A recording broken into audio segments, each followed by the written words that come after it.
Hi, everyone.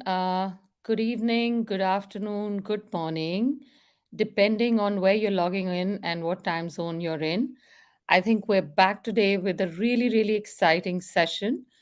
Somebody I am personally inspired by, and somebody who's achieved some great heights in her career. And, we can all take away some learnings from her. So it's lovely to have you, and I welcome you in a live conversation with Kelly Chambliss. She is the SVP and COO globally for IBM Consulting. Kelly is a renowned leader, and in this role, she's responsible for global operational performance of IBM Consulting, including business transformation services, hybrid cloud services, M&A, delivery centers, quality and consulting solutions and capabilities. Oh, that's a lot. So here we have a super lady. Previously, Kelly was SVP of IBM Consulting Americas Strategic Sales, where she led and grew one of the largest professional services organizations in the world, helping enterprise clients across all industries transfer their business through consulting services spanning strategy, tech, and ops. She also led IBM Consulting Strategic Sales operation globally that develops innovative client strategies and solutions with a focus on harnessing the power of open hybrid cloud and AI. Kelly has also served as a managing partner of IBM Consulting NAM, North America, and chief tech officer for IBM Consulting. She joined IBM through the acquisition of PwC Consulting, where she was a partner. Her experience in PwC, of course, included a lot of work around technology. Kelly's leadership has been recognized, no surprises, by Business Insider, Fortune, Consulting Magazine. She's an exec sponsor for the IBM women community, and she's also an active advocate for engaging and empowering women leaders and expanding allyship. In 2022, Kelly was elected to the board of directors of American Tower Corporation, one of the largest global real estate investment trusts, as a provider of wireless communication infrastructure. Previously, she has served as an independent director on the Core City Reality Incorporation, leading the governance committee, serving as a member of the Comp Committee. Kelly has graduated from Virginia Tech and also has a degree in management science and specialization in decision support system. She attended Virginia Tech on a full athletics scholarship. So we have some questions to ask about sports and athletics of Kelly. She resides in Chicago, Illinois, with her husband and two kids. She's a member of Commercial Club of Chicago and the Economic Club of Chicago. Whoa! And you're a marathon runner. Wow, Kelly, that's super. And I'm just like, kind of assimilating it as much as I'm sure a lot of users and or a lot of our guests out there are assimilating it too. So, as I was reading it through, there were a lot of questions running through my mind, given, there's so much you have achieved, and, fairly, I would say in a accelerated way from what I can see here. So I have a few questions, and, I would invite all the audience who are logged in today into our session. Keep, putting your questions for Kelly in the chat, and I will pick up as we go along. So, Kelly, thank you for being here. As I said, warm welcome to you with a lot of people who are logged in. Just, it's such a pleasure and delight to have you host us. So maybe I will jump in since we have 45 minutes, and I do apologize in advance. It looks like we may overrun the session. So, sometimes I thought it's better to beg for forgiveness than ask for permission. And I thought I will bring this up when we are kind of live with the session. But no, I was just scaring you. We'll see how it goes. Um, Given the times we are in, there is a war and there's just so much going on around us, and it's time of uncertainty. We thought with COVID things were over, and then there are other geopolitical dynamics which are going on. And so I think a lot of people on a platform across the world talk about the uncertain times we are in. And I often say that when things are uncertain, then anything is possible. It's about a chance which you need to pick up and make things happen. But as we make our choices and we become a function of our choices, There are things which work and there are things which don't work. So, my first question to you is, as a leader in IBM Consulting, can you tell us about your greatest achievement, which really overjoyed you, and something which didn't go as planned for you? Absolutely. First, Anu, thank you so much for having me. It's my sincere pleasure to be with you today. So, something that greatest achievement is something that did not go well. They probably actually are very interrelated, so I'll answer them as one. So, back just before the pandemic, I was leading a large business within IBM, actually consulting in the Americas.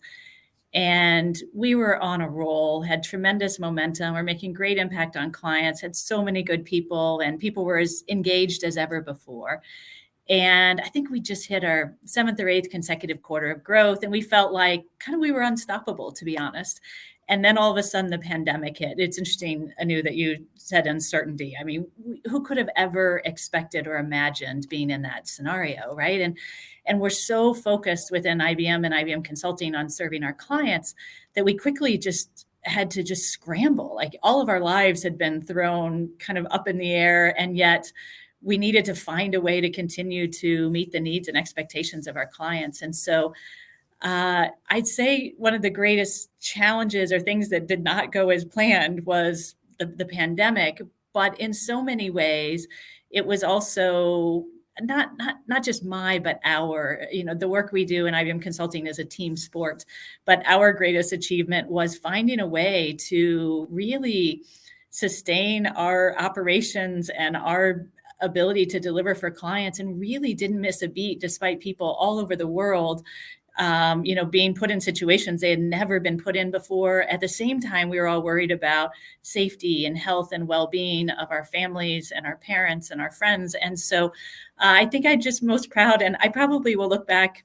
Well, none of us know what the future holds, right? But I'll probably look back on my entire career and just be so inspired and motivated by how people can come together in tough times and find ways to achieve things that we wouldn't have thought possible had we been asked, until we were put into that situation. So I think, greatest achievement as a team was just to find a way to continue to not only serve our clients and honor our commitments to clients, but really be there and support each other through a really, really difficult time. Certainly did not go as planned. And as you shared, I mean, the world is probably as fragile and uncertain as ever before when you think about war, inflation, supply chain challenges, ongoing pandemic. And so, I think we all need to be prepared for the unexpected, but also be comfortable and willing to lean on each other to make it through tougher times. Well, I mean, there's a lot to take in it. And, what resonated with me was the piece around lean on each other and, derive support from each other. So thank you for sharing that, Kelly.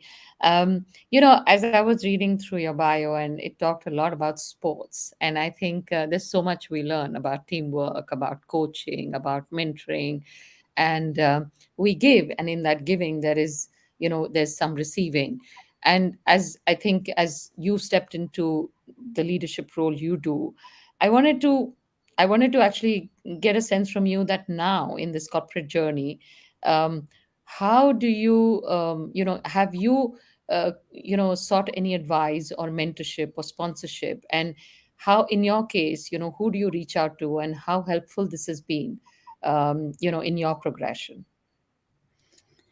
Yeah, I think all of us have probably received great advice and guidance and mentorship from so many, but the approach that I take, which might be a little bit unique and new, is I lean on the people around me. So as opposed to somebody maybe that is a step further along in their career or has a broader, deeper set of experiences than I do, I lean on the people and team around me. So it's a rare day that I don't just stop and ask somebody, like, I'm in this situation, here's what I'm thinking about doing, what do you think? Or pull a small team together and say, here we need to be better at, fill in the blank topic. And what do you guys think we should do? Right. So I guess I find mentorship, guidance, support from the people around me on an ongoing basis to be as powerful as anything. And I was even just with a group of people a few minutes ago here in India. And I always like to just pick people's brains and understand what's important to people. And so I very often ask the question of, what's the one thing you wish was different that would make us even better as a team at the work we do together? And the what I learned from that is is often so enlightening, but also helps me focus time, energy as well. But I've also had true mentors that I've looked to on an ongoing kind of one-on-one basis to coach and guide and help me navigate career. And one that stands out to me is pretty early in my career. We were doing a large systems integration implementation project. I was the application architect, I think. And I remember one of the partners from PricewaterhouseCoopers at the time just kind of was taking it upon himself to coach and guide me. I didn't even really formally go ask. I think he might have seen that I needed it. And so I remember after one meeting, he took me aside, and I'll never forget this. It's probably the one moment of coaching that I remember most, which is he took me in a conference room and he said, Kel, every time you start a meeting with a client, like ask them how they're doing, how their weekend was, like talk to them about something that's not work. And I really at the time thought, what in the world? Why would I do that? Because I was so focused on the outcome and achieving the goal and checking things off a list. And he was trying in not so many words to tell me that we're all in relationship businesses for the most part, right? Almost every business is a relationship business at its core. So you need to create and allow space to get to know each other and get to know each other beyond what you're doing that minute or trying to achieve together at work. And so I continued after he gave me that advice. I think I took it a little personal at the time or just didn't really understand it. And now looking back, it was tremendous advice. And I ended up leaning on him for many years then to follow when I was in situations that I wasn't exactly sure how to navigate, or I wasn't sure exactly how to put myself in a situation to get a new or different opportunity. I tended to lean on him a lot because he was proactive about giving me advice early in my career. Wonderful. It almost felt like that there was somebody who's like mirroring something back to you in terms of what needed to be done differently. So wonderful example. And going back to the sports analogy, as a former college athlete and now a marathon runner, it seems like sports have played an important role in your life.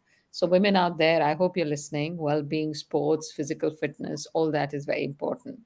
But to you, Kelly, what have you learned from being part of an athletic team? And how have you incorporated those experiences in your professional life? And the reason I ask that is that, in the way you've shared about how you derive it from the team and consensus building and how you're carrying them, there's a lot of team play out there. And I'm wondering if there are any learnings from sports that have carried forward from there. Oh, absolutely. There are so many parallels between team sports and business that I've often stopped and thought about trying to find time to write a book. I'd actually probably write a children's book versus a book targeted at adults about the power of playing team sports. Even if you're not an amazing athlete, when I look back and think about all that I learned trying to accomplish a goal with a group of people and a diverse group of people often, it's just tremendous life lessons, but so many that we can apply to work we do together in business as well. Probably three key learnings probably come out or jump to the top of the list for me. One won't surprise you based on what I've said so far, which is just the sheer and true power of teamwork. And the work that we do in IBM Consulting and that most of you do in your professions, almost always greatness cannot be achieved by any one of us alone. So just the strength and power of bringing together people with diverse experiences, perspectives, and how much better we are together. So I'd say the power of teamwork is at the top of the list. The second one is probably resilience. It's, when you play sports, it's inevitable that things do not go as planned and that you don't win every match or succeed at everything that you try to succeed at. I mean, there's some sports where 30% is a really high success rate. Baseball in America, as an example, cricket might be similar actually. And so I think the resilience of like toughness, I'd almost say too. So many times I played volleyball, dive on a floor after a ball and I wouldn't get it, and you pick yourself back up, you brush yourself off figuratively and you learn from it but you also put it behind you. So you learn from it, but you also move on and you move forward, right? The next play is coming. And so I'd say resilience is the second one. And then last but not least, probably work ethic for me. I do believe that most things in life you get from them and you contribute what you put into it. And so I think, most sports like marathon running, which I do now, is a great example. I couldn't go out and run a marathon without training, right? You have to put in the work and you have to put in the time and be willing to make the effort often on a really consistent basis. And so I think work ethic would probably be the third one. So power of teamwork, resilience, and work ethic, which I think we'd all say apply to roles in business and really almost every profession.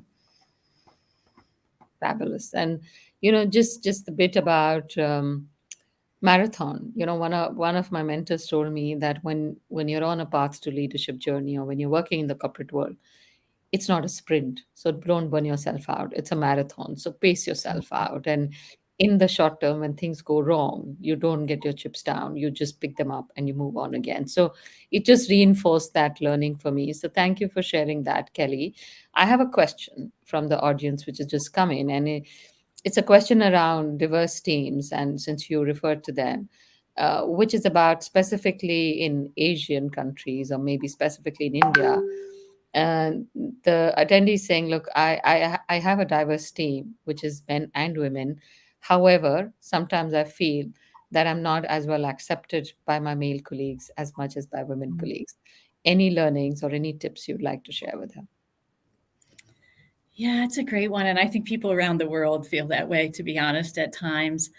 I think one of the things that I've probably learned a bit over time is that it's often when you don't feel as accepted or you don't feel like your thoughts are really being heard, I think it's almost always not bad intent. In other words, the person doing it or a group of people don't often realize it. It's not malicious or they're just not aware, right? So I think one thing that I've been trying to do and encouraging others to do more often is to pull someone aside and say, hey, like, I feel like you're hearing me, but you're not really hearing me, or I'm not getting a chance to speak up, or doing that for others. It doesn't always have to be you standing up for yourself. I'm really passionate about allyship and all of us kind of having each other's backs and supporting each other. So I think a lot of times I'm trying to also, when I see that happening, jump in a bit too and just take people aside, because it's the exception that people don't want to be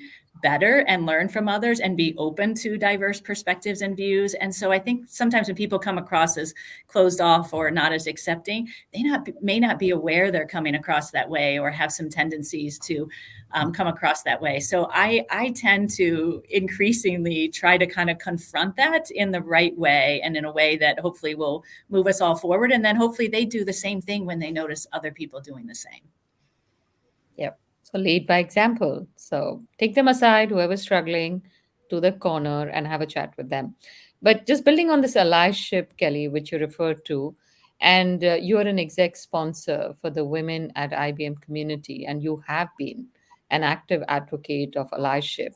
So I'm wondering if you can explain us the importance of allyship and how we expand it to our team.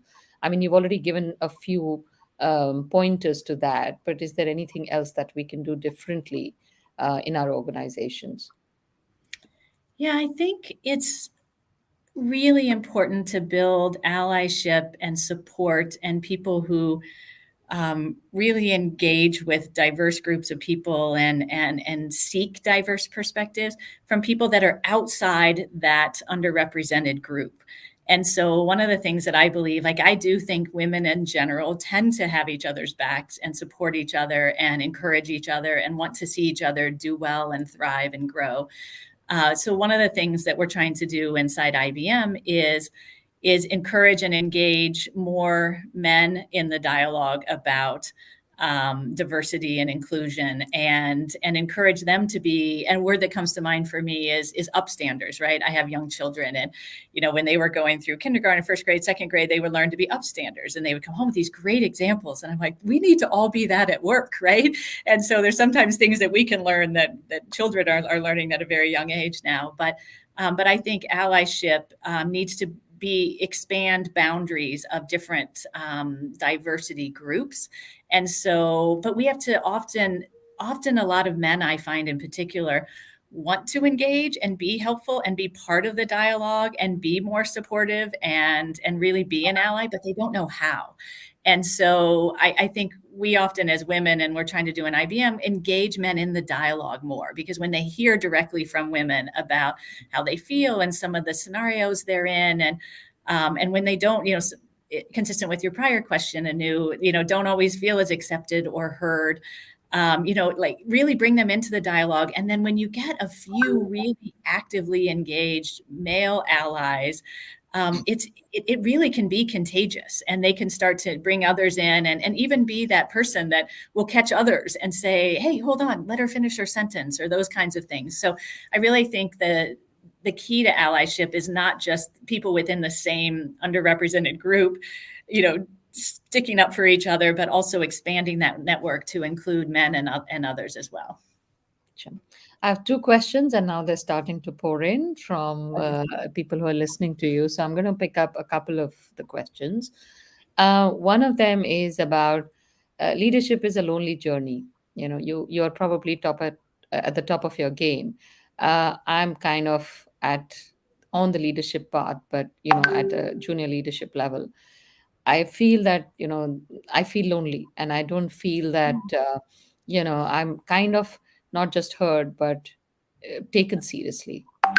What would be your guidance for me? Yeah, I definitely don't think it has to be lonely. Although when I heard that word, I definitely reflected on a few moments where I felt that way. And whenever I felt that way, I tended to make an extra effort to engage and be open with others. Sometimes that was people I worked with, and sometimes that was people who worked, but maybe in a different profession or at a different company or something, and really kind of almost like create a little bit more of a network to use as a sounding board to figure out how to break out of that a bit. I think if you really reflect on some of what I've shared already as it relates to teamwork and the power of teamwork, whenever I felt a little alone, I thought, what can I do that's like really brings people together and makes us feel more a part of a common goal and purpose together. And so I think anytime you feel like that, I would just encourage you to engage with others, and maybe even be open. And it may not be people at work that you're open with, but maybe outside, and just say, hey, I'm feeling this way. What would you do? Right. And it's really amazing the insights that we can get and strength that we can get from each other. But I tended to even make an extra effort to even just, take a client to dinner, or go out with the team, do things that just kind of broke me out of feeling a little bit that way, because it really, almost every profession, as I said earlier, is a team sport, but we have to kind of go out and kind of create that environment where it doesn't feel like it may exist. Wonderful. Um, so I think the messaging that I'm getting for the guest who's listening to us is, expand your network and provide that support system for yourself to, mitigate that loneliness. And hopefully that also becomes a bit like a trampoline, pushes you up in some way. So again, thank you for sharing that, Kelly. And the next question, and then I'll move on to my question, is this is a slightly different question. So, happy to be guided by any thoughts you would have. I'm an entrepreneur, and but I find that women entrepreneurs in the external market are not taken as seriously in India. So I'm putting it out there because there's a user who's asked this question about 3 or 4 times. So any thoughts you would have, given where you are, you see a much bigger ecosystem in the world, especially from a consulting point of view. Yeah, it's interesting. I think female entrepreneurs around the world, again, would feel pretty similar. There's some great stories of women who, when you hear about some of the women who have started companies that are now recognizable brands, almost all of them have a story of resilience and persistence. To be honest, you'll hear a couple of examples come to mind where it was, the 51st time they went and pitched their idea was when they finally got some funding and that kind of thing. So I do think, unfortunately, it's a bit of a path and that requires real resilience. But again, I would encourage you to lean on others that are taking a similar path. I have a couple of friends that have started a business recently, and it was the two of them together as well. And so they had each other to lean on, but they just kept going.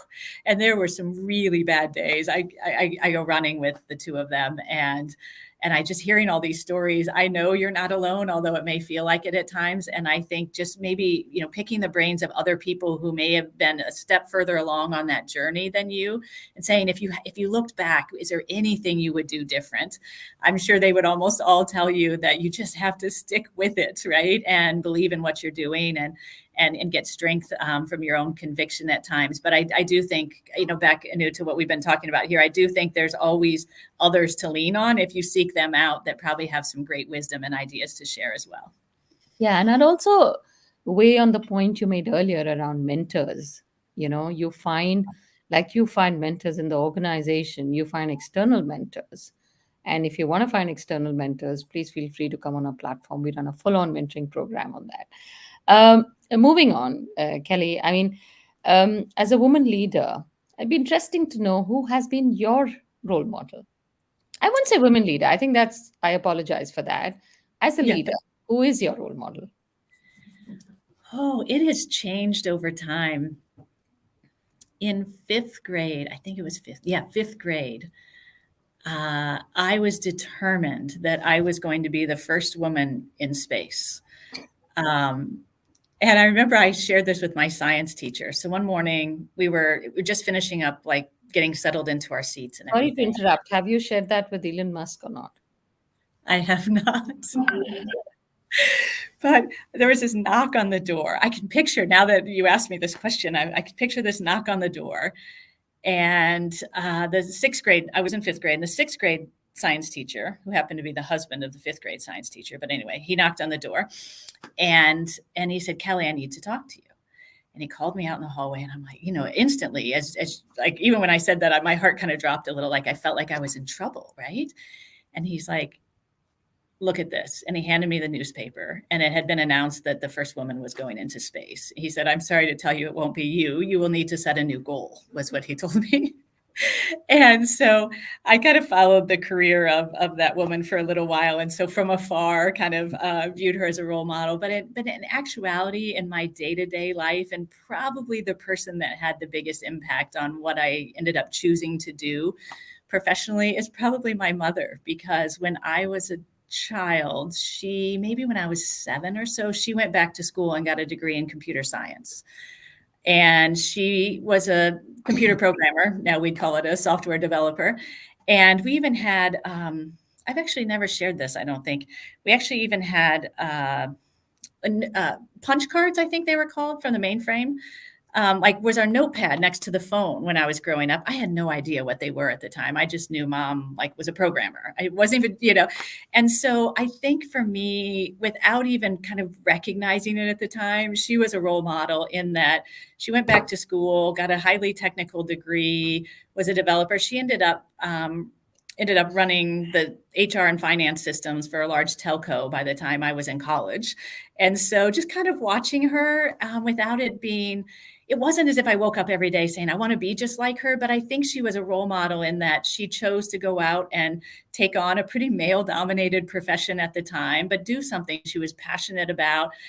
She knew she could be good at, and just find her way. And I never heard her complain or say a word. She just did her thing and seemed to enjoy it. And so I think that was a great role model for me. And so I always entered technology world thinking that there were lots of people like my mother. And I think it wasn't until I was in it and I was actually a developer myself that I looked around and thought, oh, she was actually a little bit unique at the time. And I probably, looking back, appreciate even more just how strong of a role model she was for me. Wonderful. I mean, kudos to her because I think the time you're talking about was probably even tougher for women to enter the tech space. I mean, obviously, it's better now, and we see plenty of those role models. So, thank you so much for sharing a really personal story with us. Um, I think when we talk about the whole women professional space, and I'm kind of, probably relating more to India, where we have a lot of people logging in from today. Um, India is a very paternalistic society, and I'm sorry if I'm offending anybody on the call here today, but that's a reality. And we do find that whether it's organizations or families have a big influence. It's certainly in the West as well, but I think in India that quotient is much more about women going back to work. We're a country where we have now women in organized sector is almost about 16%, down from 37%, which makes us a country at the bottommost quartile as per World Economic Forum. So there is an urgency about what's happening about Indian women, and why are they not coming back to workforce, or why they're not continuing their careers in workforce. So it's a problem we've been grappling with. But I think as we have researched this problem, we find a lot is related to family, not just to organizations. And so, what advice would you have for professionals, both men and women, as they start out their career journey? And how is it that they keep to the path for themselves, and specific call out to men for their partners or wives, as the case may be? Yeah, maybe I'll start with the latter. And this might be controversial, but I'll share it anyway. Uh, I I think, I feel so blessed to have a partner in my husband who does things that maybe when he looked ahead at his life didn't imagine himself doing. And that's given me the space to be able to pursue my career as well. So I think it is really important for men and even us as women to encourage the men in our lives and our partners to support us. And so, I could rattle off a few examples. He may not be comfortable with me sharing of things that he does. Like he does all the laundry as an example, right? I put it away, but he does all the laundry. And so we've just kind of developed this routine that he made it a priority, to be honest. And I think we should all collectively as a society, but even within our worlds and our families and our communities, like challenge and encourage men helping to create that space for women to return to work and to be able to make it all work. Because I think when we have shared responsibilities at home, it all becomes a lot easier. So I apologize to anyone if that's controversial, but I really, I just, when I think about, wow, if I did everything that I do for the family and our children and what he did, I honestly don't think I could make this work, right? And so I think that having a real support system and people, at home helping each other make sure things get done, I think is will be a huge step. I forget the first half of the question now that I answered the second half first. No, I think the second half of the question was any professional advice you would give to women No. on the other side, men to help women. And I think I completely agree with you. Marrying right or having a right partner is a key to, how you shape your career. And just so you feel better, I get my husband to do not just clothes, but also the dishwasher. So he does both, and I do the cooking and the rest of the cleaning. Um, but yeah, so any professional advice for women who are starting their careers, this year? Yeah, I do actually. And I don't know if I would have given the same advice before the pandemic, and I was actually just talking with a group here in India today about this, but I think, each of our priorities are different. Each of our lives are different. We're all individuals. And I think us all being a little more comfortable being outspoken about what we need to make it all work and to ask for the flexibility that we need to make it work is probably also important to retaining more women in the workforce. And so, for example, pre-pandemic, you think about the commute times into offices in India as an example. I mean, it almost makes it prohibitive when you're spending an hour or two to get to the office, an hour or two to get home, plus the workday. So, I wish now looking back, when we've shown how productive we can be as teams, as businesses, working almost entirely remote, if not entirely remote over the last couple of years, I think now's a time for us to each be outspoken on behalf of each other, but even advocate for ourselves as it relates to, hey, if we focus on the outcomes, I think I can achieve the outcomes by being in the office 1 day a week or 2 days a week, or, so I think just being a little more of advocates and outspoken about new models and ways of working and places and times to work that work for our schedules, I think is something we have greater space than ever before to do. And we probably need to do that to make it all work. And I've even had examples anew in my own career where I almost got to a point where I thought I can't do this anymore, right? And I even went to our CEO at one point and said, I think I need to step aside for a little while. And she challenged me rightfully and said, what would you need to make it work? And I probably should have gone with that to begin with, to say, hey, I want to be here, because of course I did. But here's what I need. And I ended up, it was 2 or 3 things, and it was all about flexibility, to be honest. And she said, okay, I totally support that. But now you have to, make it, you have to take that space I just gave you and use it to make it work too. So I think, so I guess in short, I would say being advocates and being a little more outspoken and comfortable sharing what we need to make it work, because I think in more times than not, people will, as long as we achieve the outcome, does it really matter if we're in the office 5 days a week from 8 to 6? If you can achieve the outcome another way, then I think people are more open to that than ever before. And so we should take that space and use it to keep more women and each other in the workforce. Perfect. So I think just preempting, thinking it through, what you need to make things work rather than worrying about why it wouldn't work. I mean, great sharing on that one, Kelly. And questions are pouring in. I'm really sorry we won't be able to take all the questions. I'll try one or two last few questions, given we have just about 8 minutes left. So the question next, which has come in, is most women shy away from talking about their achievements compared to men. Maybe imposter syndrome or whatever it might be, but what's some of the good ways for women to do constructive bragging?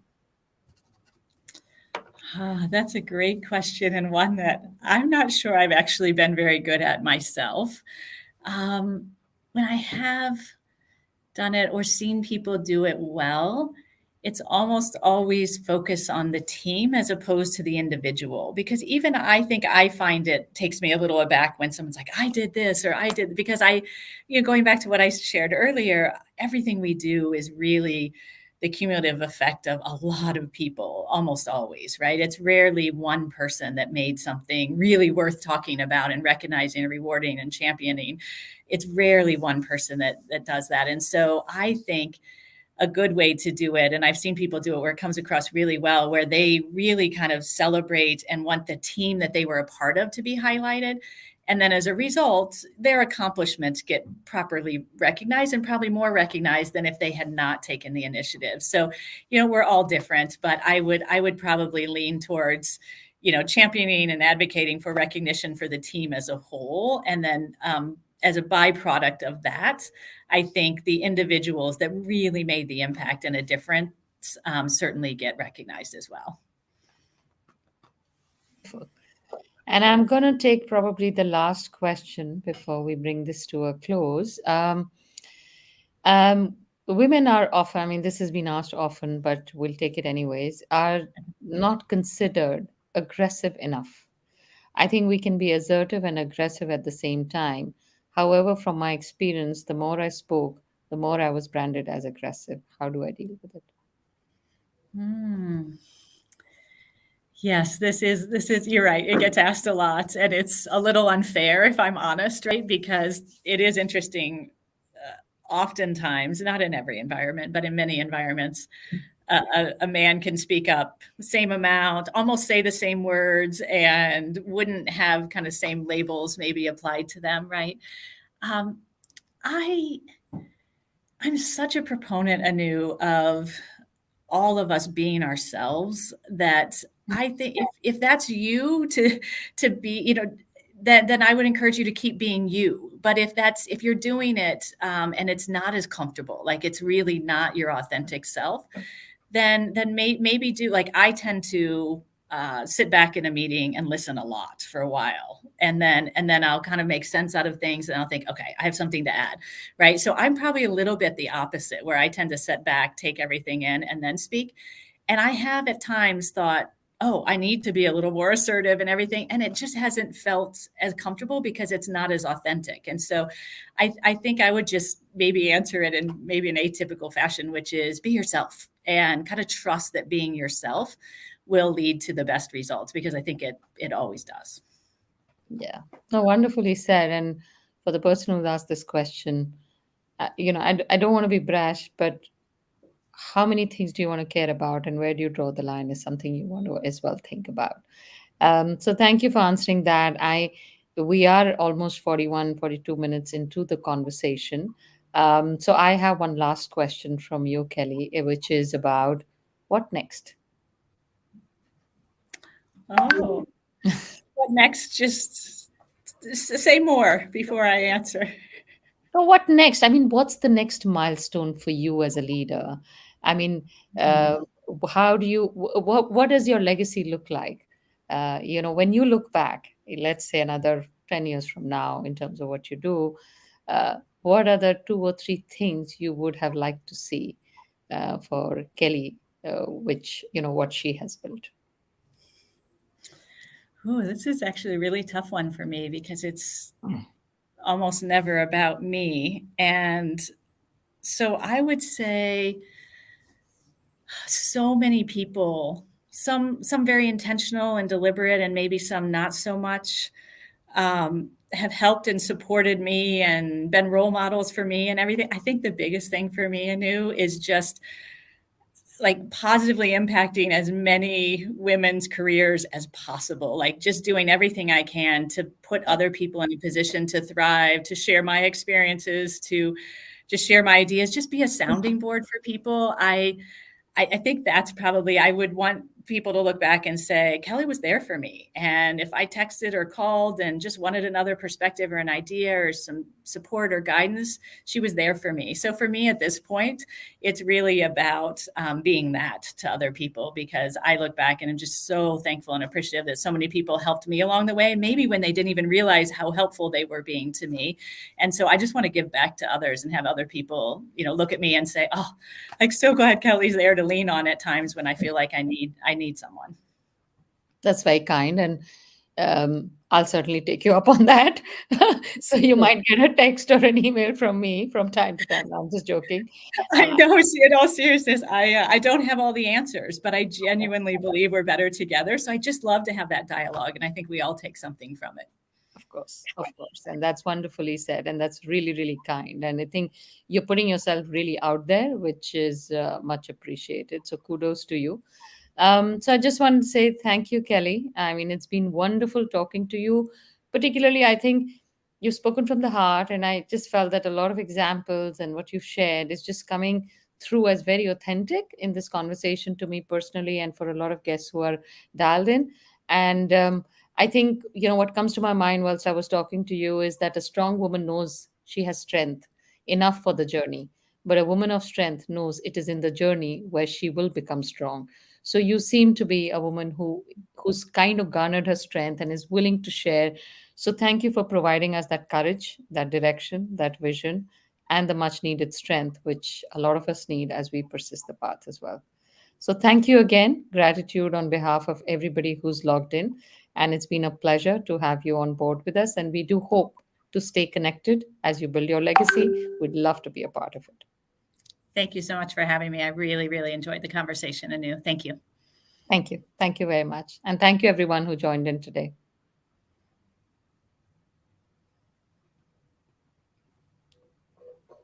Okay, we done?